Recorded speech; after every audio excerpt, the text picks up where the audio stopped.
many times have I done this, and I still hate it. I swear Abbott's full enough already.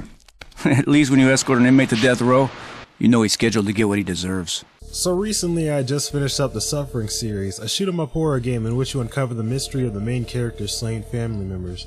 You play as Torque, a silent man who is imprisoned for the murder of his wife and 2 sons that he claims he has no memory of doing. The first game takes place traversing through the fictional Abbott prison, known for its brutal correctional officers, inmates, and surrounding fictional Carnate Island, off the coast of Maryland, which holds a lengthy history for being home to an old Puritan settlement, a wrecked slave ship, an army base, and even an asylum for the mentally ill, and a lifetime of atrocities involving the mentioned landmarks, all the while slaying demonic manifestations of different executions. While trying to find a way to escape the island, you meet a cast of NPCs who could be potential allies given you don't murder them right off the bat of encountering another human. They'll escort you around the level, and if you make sure they don't die, you'll receive weapons and information from the NPCs as reward. There's also 3 supernatural onlookers known as Dr. Killjoy, a former psychiatrist that projects himself literally, Hermes, a former corrections officer and executioner who manifests himself through toxic gas, and Horace P. Gage, an inmate that is cursed to relive his visit to the electric chair. The 3 follow Torque on his journey to escape Carnate Island in the hopes of seeing what this island and the dire situation turns Torque into, the monster he is thought to be or the man that his family believed in. This game has familiar elements of movies like Evil Dead, Jacob's Ladder, Night of the Living Dead, and a dash of 70s exploitation for this grindhouse-like experience trudging through this bloody hellscape with a full arsenal of destruction at your disposal, as well as a berserk mode that causes you to tear through your enemies. After a hell of a time, you found yourself escaping the island, which shines even more light on Torque's past, and the sequel ties that bind. I need you. We all need you. Continuing with the search for answers and redemption as Torque takes a walk down his early memories with the demonic manifestations of Carnate in tow, destroying Baltimore and its residents in its wake.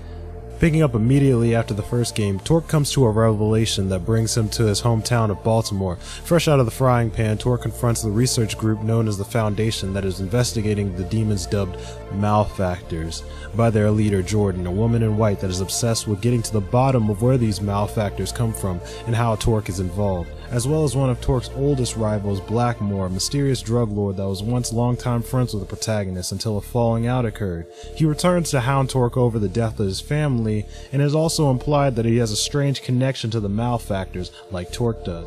In addition to this series, you encounter new specters in Baltimore. Copperfield, a slave catcher who is known for feeding his slaves to a pack of dogs, and Luther Stickwell, a profusely misogynistic pimp who killed over 200 women. These 2 taunt and follow you as we move through the streets of Baltimore in search of the truth and closure.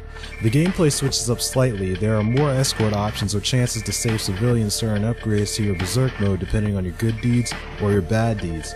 Unlike the first installment, Ties is something more like a survival horror game instead of a shoot-'em-up like the previous, only allowing you 2 weapons and no stocking up on zombie bottles that are used for health, thus causing you to strategize what to take with you, how to deal with attacks. Also, Berserk mode is used a bit more differently as it can be a means to make shortcuts for yourself in order to take out large waves of enemies, of course, and it's the only way to combat the newly added armored malefactors known as captains introduced in the game.